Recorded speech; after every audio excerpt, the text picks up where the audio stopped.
Hello, this is your first video of two videos for The Boy Who Saved Baseball, Lesson 6. We're going to go over preview the topic first, page 165. And the topic is the media. So magazines, newspapers, the internet, television, radio, blogs. What do all these things have in common? Each one is a type of medium within the larger group that we call the media. The media communicate information and keep people informed. The media also have the power to influence people.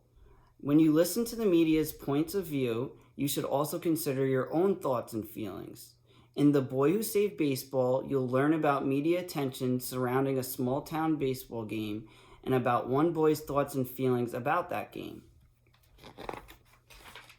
Okay, now I'm on the title page where it says The Boy Who Saved Baseball, and you see the picture of the boy with the baseball glove. Our essential question is going to be, how do the media influence how people feel about events? So like reporters, when we watch the news, how does it affect how we feel about events, okay? Okay, we're on page 168. I'm going to begin reading, so please follow along.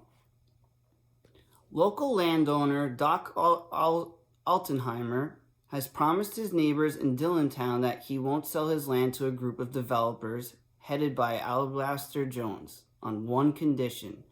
Young Tom Gallagher's baseball team, the Dillontown Wildcats, will have to do what they've never done before.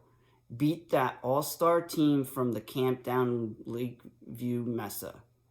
The task seems impossible until two things happen. A multi-talented player, Cruz de la Cruz, joins the Wildcats camp, and Cruz and Tom manage to persuade the gruff, former star major leaguer Dante Del Gatto to be their coach.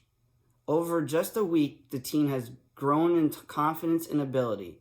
Tom even developed a computerized batting practice called Hit Sim to get the team get ready for the big game. First the town, and now much of the country is rooting for the Dillontown Wildcats.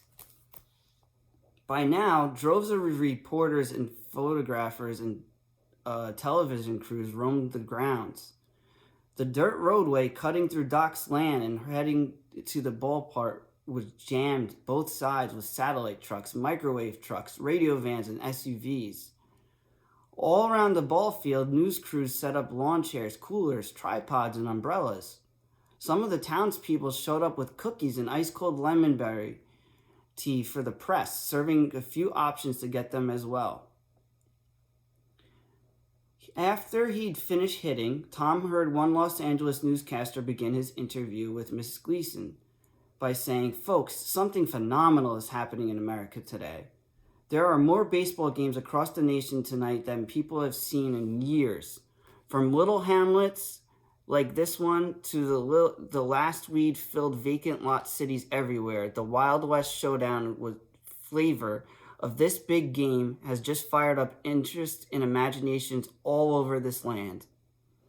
Just focus on your hitting and fielding," Delgado reminded everyone as the team finished its second round of batting practice. Hitting, fielding. Then came the Sports Network truck, and the players stopped what they were doing and stared as it all sank in. The Dillontown Wildcats were going national. "Don't pay any attention," Delgado called from the pitcher's mound, crying out loud. "They got nothing better to do than hound a bunch of kids?" Tom hustled out and sat atop an old stone wall in right field, pretending to take a break while he spied on the guy from the Sports Network. "How long's he going to pitch, fella?" he asked Tom. "One more hitter, then we're done." The reporter turned to a man with a camera on his shoulder stepping out of the huge white truck. "Roy, only one more batter. Get down there." Then he slapped at his shirt pocket, retrieving a notebook and a pen. "What's your name, partner? How old are you? What's it like to have a legend like El Gato Loco coaching your squad?" Tom wanted to answer every question, but the last one reminded him that he needed to stay focused. "Sorry, I can't talk right now." Then he couldn't help himself. He had to know. "Is that why you're here? All because of him?" Oh no, don't you see, kid? This big game, your whole situation here has caught the attention of the entire nation. It's David versus Goliath. It's loyalty versus the big bucks. The small market team fighting for its life against the big money boys who want to come in and bulldoze right over them. It's a metaphor for the entire game of baseball. It is? I'm telling you, buddy, it's more than a metaphor. This could be a meta 5.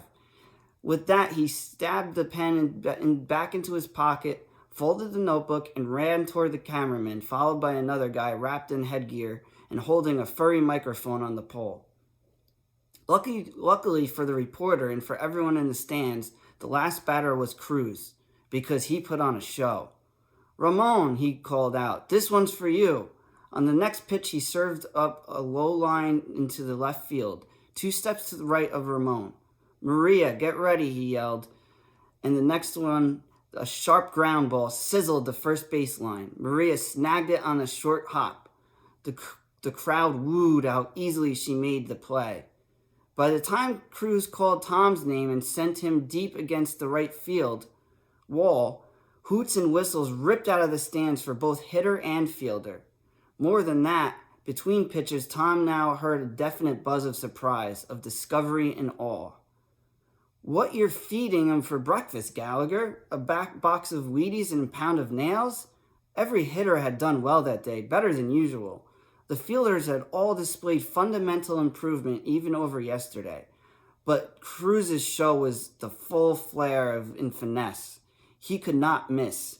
Like a pool player, he called his shots, hitting any pitch, high or low, towards any player, hitting the ball as if it were standing still.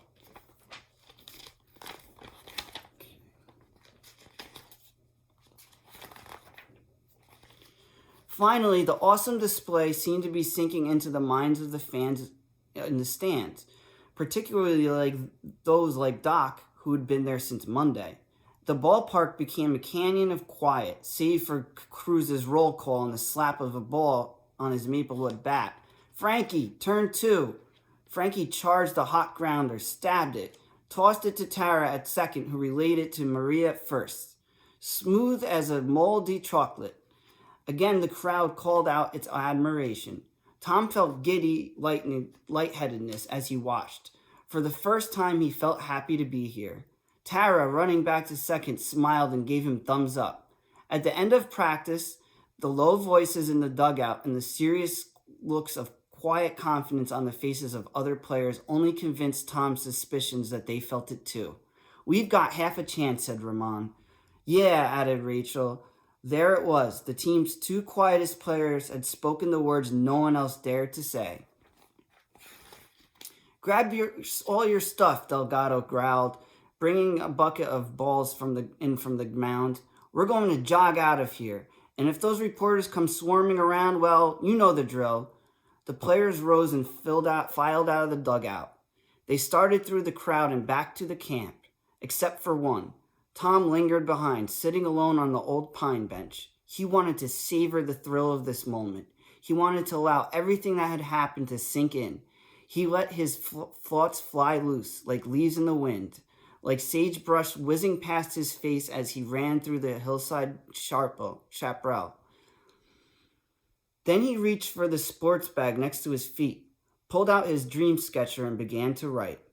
Images of newscasters, landowners, outsiders, and locals who came to root or gloat, hate, or berate filled the movie screen of his mind. He painted the scenes in drawings and word pictures as fast as he could scratch. This awkward 10-membered, 20-legged caterpillar of a team cocooned for 2 days in the school library and on a sunken baseball field was now breaking out into butterfly beauty, putting on a show, catching everyone's eye. Tom pushed his pen along the paper, capturing the moment.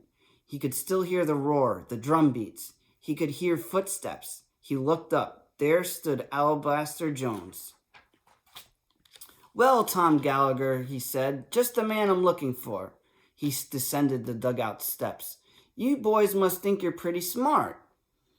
Tom only stared, afraid to even blink or breathe. "Yes, sir," Mr. Jones continued. "I heard all about what you and that Mexican boy did. You think you're some clever muchachos, don't you?"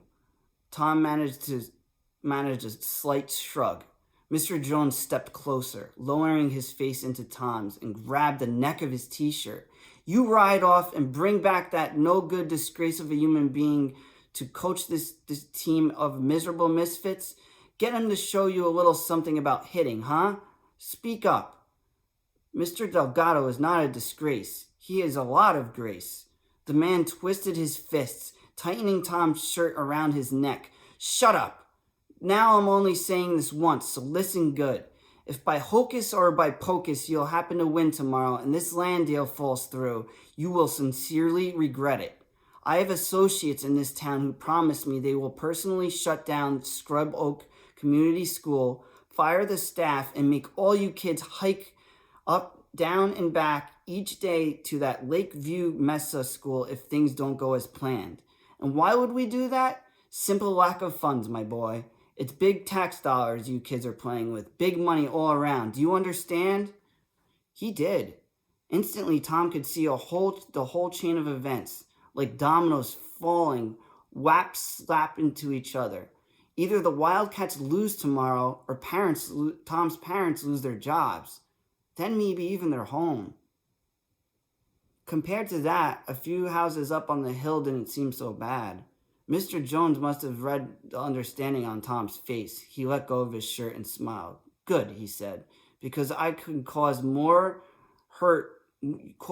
more hurt than a heart attack. He grinned so wide his sunburned lips turned white. Tom stared back, blinking hard. But if Tom had learned anything during the past week, he'd learned when he had to speak up and when it was better to be silent. And now it was time to speak. We're not trying to hurt you, said Tom. We don't have anything against you at all. Why are you trying to hurt us? Oh, you poor, poor boy. Listen, if you win that game, you'll be hurting me far more than I could ever do to you. And I mean right there, right here. He tapped his white sports jacket on the left side of his chest in my wallet. Then Mr. Jones seemed to change, turning softer. Rory rose in his eyes. You see, son, I was once a lot like you. I was young.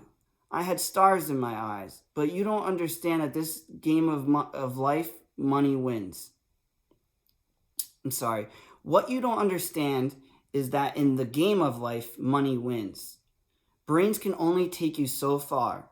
Talent barely gets you in the door these days. But this, he held up his hand and rubbed his thumb against his two fingers, this opens more doors than dynamite. With this, you have instant respect, instant power. Mr. Jones turned, but he did not leave. He looked off towards Rattlesnake Ridge as if imagining what all this land would be like after he was done with it. Remember, he said, without money and the wish for even more money, Columbus would have never sailed to America. Then where would we be all today? Think about that. Okay, I'm going to leave off there, and we'll finish the second half tomorrow. Okay? Thanks for watching.